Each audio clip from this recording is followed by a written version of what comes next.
So please imagine that for several months you've been having symptoms, perhaps pain in parts of your body, weakness, some difficulty with bodily functions such as eating, digesting, urination, excretion,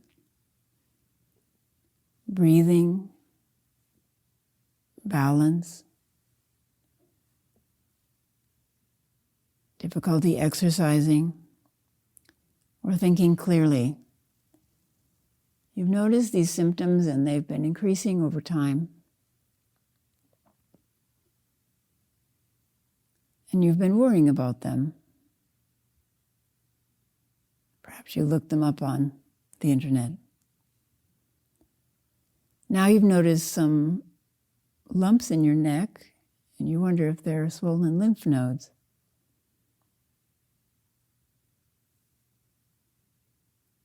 So you make an appointment, and now you're sitting in the doctor's waiting room, wondering what's wrong with you.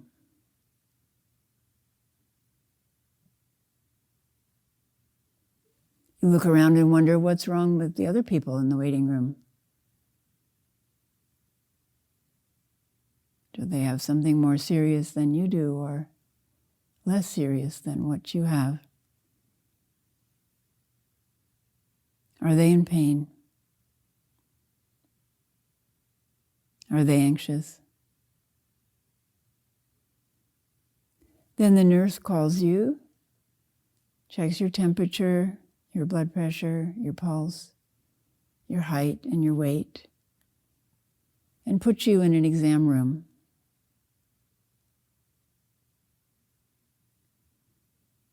You sit there for a while looking at all the things on the wall.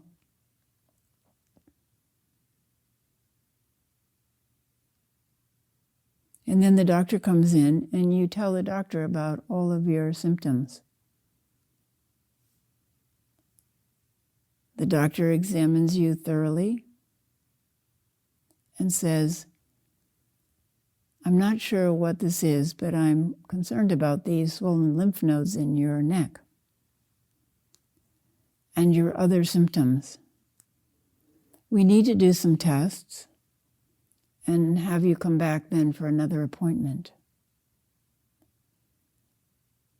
You notice that the doctor looks worried. So you go to the lab and you have blood drawn. And you have a chest x-ray and maybe some other x-rays.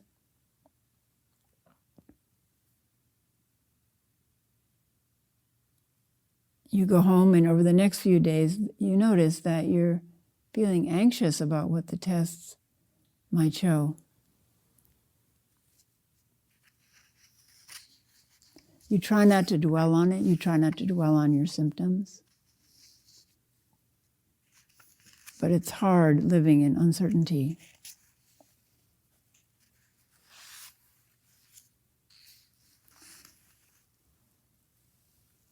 In a week, you go back for another visit, wait in the waiting room, have your vital signs taken, and then are taken to an exam room, and the doctor comes in.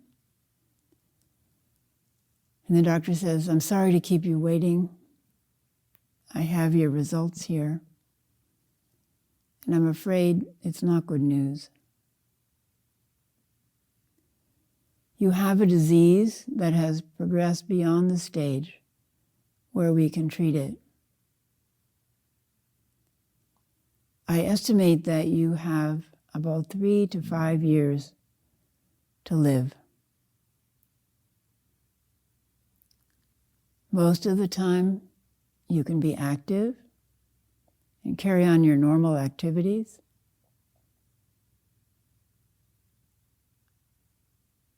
But in the last 6 months, and we don't know exactly when that will be, that will become more and more difficult. We will keep you comfortable during that time. We're here to support you during that time. If there's anything that you want to take care of, this is the time to do it, while you still have the strength and mental clarity.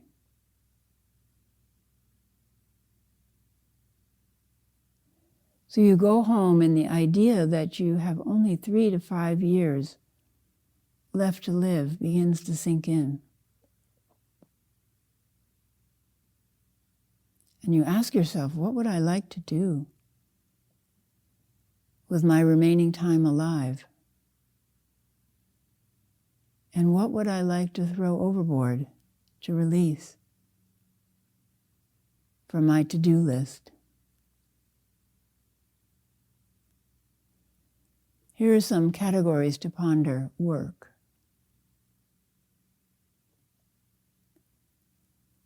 Would you continue with the same job you have now, whatever that job is?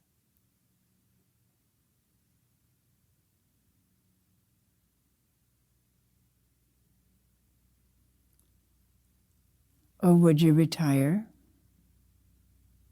Or would you find a different job or a different volunteer job?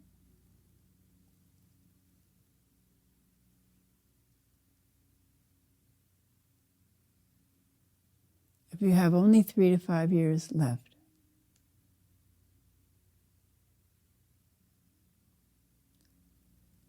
then considering vacations and travel, is there somewhere you would like to go in the last 3 to 5 years of your life?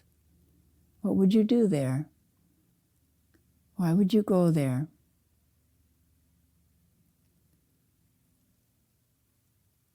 What do you hope would be the result?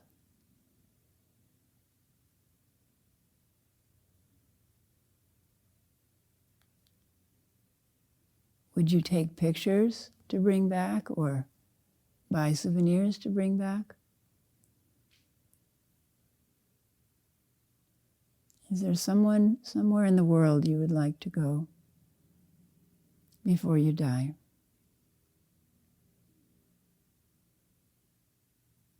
The next category is creative arts. Would you like to spend more time creating things? Painting, doing ceramics, woodworking, cooking new recipes, sewing, composing or playing music? How much time would you like to devote to creative activities in your remaining few years of life?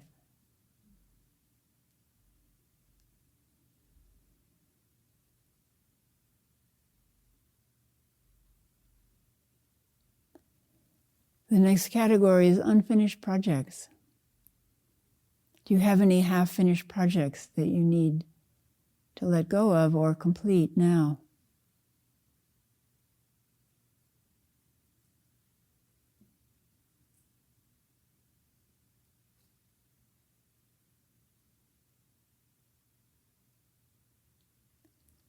The next category is visiting people.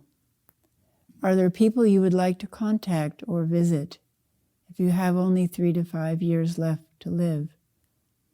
Family, old friends from school or college, mentors, perhaps to see them for the last or the next to last time. Who would you like to visit with, spend time with?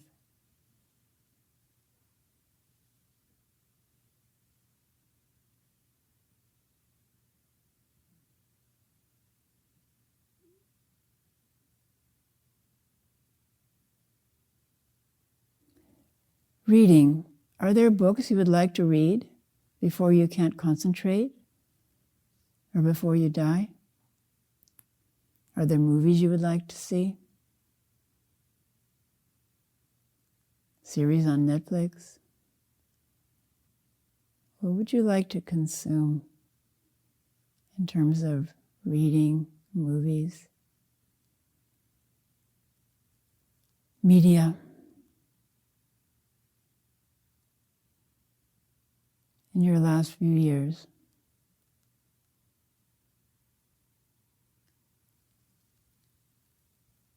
Next is buying things.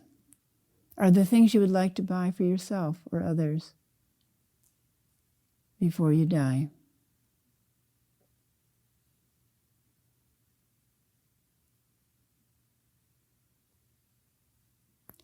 Which goes along with gifts. Are there possessions you would like to give away or put in your will to give away after you die to specific people if you only have 3 to 5 years to live?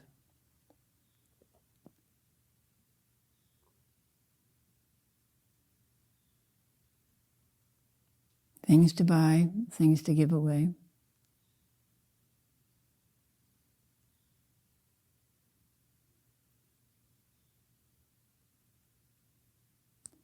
The next category is gratitude.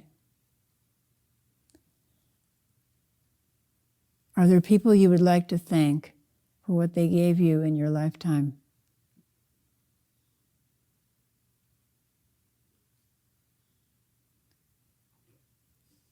If someone comes to mind, can you think of a few sentences that you would like to say to them or write to them? What's the essence of what you would like to say or write to them?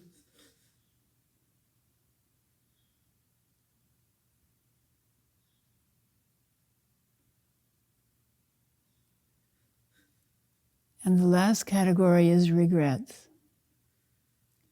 Hospice nurses say that this is the hardest thing for people who are dying, to die with regrets. Are there any lingering regrets about things you've done or said in your life that you would like to handle or take care of before you die?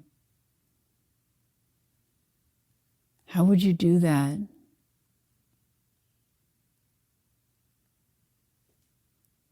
It doesn't matter if the person is dead or estranged from you. You can still do something to take care of it. What would you do or say to take care of regrets lodged in your heart?